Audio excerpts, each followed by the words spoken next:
One of my favorite video games of all time, and just one of the most impressive pieces of media for its richness of research of all time, has just turned 9 years old.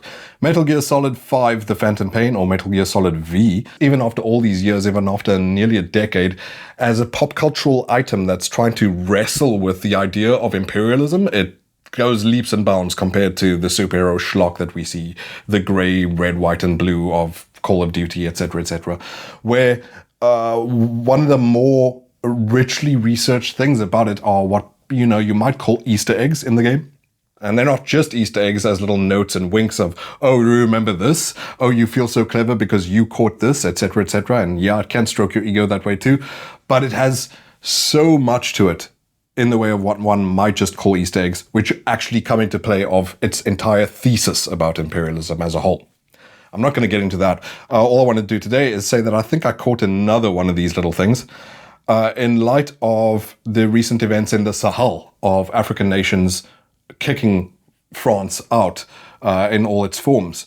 That's Niger, the Mali, and Burkina Faso, and other countries even considering joining this little compact. More specifics on that in a sec, but like what I mean when I talk about this richness and this depth of these Easter eggs is you have examples that just, for me as a South African, it's a bit insane that foreign media companies or storytellers take an interest in stuff like the Soweto uprisings of 1976 in this country. The specific reason for that being that a language was being forced down the throats of black and colored people in this country. Colored is a term that's specific to our political context. I'm not going to get into the reads on that. And obviously in this video game about language being a weapon for control, and obviously speaking to history, that's very interesting. But that's not even like one of the more niche little tidbits that you can find in Metal Gear Solid. It is impressive to see a pop game do that sort of dig. I'll get onto the Sahel in a second. But also stuff like it includes mention of and discussion of the Vela incident. Ring any bells with anyone?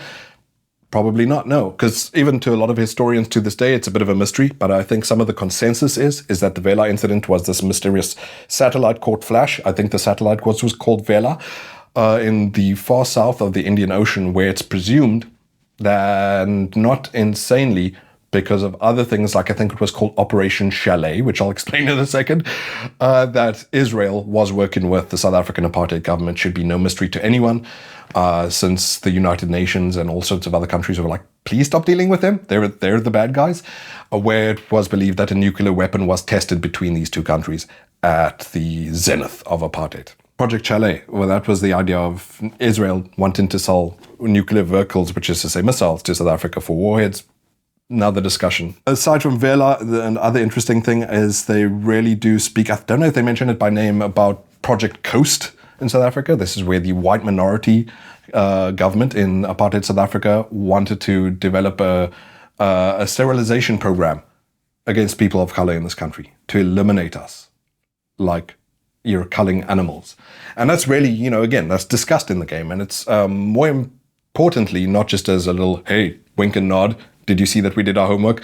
It's enmeshed into the fabric of what it's A, trying to say, and B, the world that it exists in. The world that it exists in, by the way, and this is where I'll come to the point, and the reason why I'm making this, is obviously in two places. One is the Afghan civil war that the Soviets were invited to inject themselves into by the government of the time. Another debate for another day. And then obviously the other place that it plays out is on what is referred to, well, globally, just in history, as the border wars. This is between Namibia and Angola, where the apartheid government were trying to expand into Zaire and just the region at large, because it was a Cold War playground for a lot of countries, including the United States, who were supporting the apartheid government to destroy the socialists in the MPLA who had taken power after a civil war with UNITA, who you'll see in the game actually sides with the apartheid government. Anyway, all of that aside, so in the context of these Sahel nations, breaking ties with France, and like I said, the discussion going way back, I think pre-2010 anyway, as I mentioned, should well, aside from these other weapons in Metal Gear Solid, a very real sense, highly technological, percussive weapons, say nukes. Do you call nukes percussive? And then strange, sort of more abstract weapons like language, which is where the realm that this falls into. And then obviously also biological weapons like viruses and stuff like that.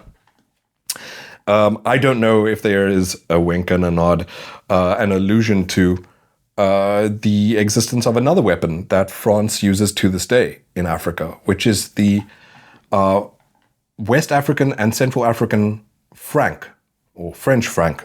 Why that's a weapon is because these countries, to stay within the association of having the so-called CFA francs, will have to keep, I believe it's 50% of their foreign reserves in French banks, and French government representatives and bankers can veto decisions on monetary policy in 15 countries between West Africa and Central Africa. The final decision is left to the French in 2024. Yeah, this is what they're combating. Anyway, so why I grinned when I said CFA is obviously, haha, in Metal Gear Solid: The Phantom Pain. Sorry, this is the whole point of the video, is the CFA, another weapon used for projection of empire into this playground, this Cold War playground that Central Africa was. And in the game, they're referred to as the Contract Forces of Africa. And another thing sort of compounding that, and I don't know, maybe I'm stretching it, maybe it's a reach, but is you've got another projection of Western imperial power in the XOF, which is the ISO designation for this currency. The way in my country, the Rand, the currency, is referred to as the ZAR. If you're in the United States, it's called the USD for the US dollar. That's the global standard, and the global standard for at least the West African form of the CFA currency is the XOF. Kojima, did you research that? Did you mean for these sort of overlaps, these compounding ideas of money also as, and monetary policy as a weapon? Anyway, fascinating. CFA, Contract Forces of Africa, a projection and extension of a weapon, a tool of imperialism, and the XOF, which obviously is the CIA's support group to Fox in the game, but also the ISO designation of the CFA in West Africa. I'm probably reaching. Anyway, happy birthday, Metal Gear Solid 5, The Phantom Pain. Kept you waiting, didn't I?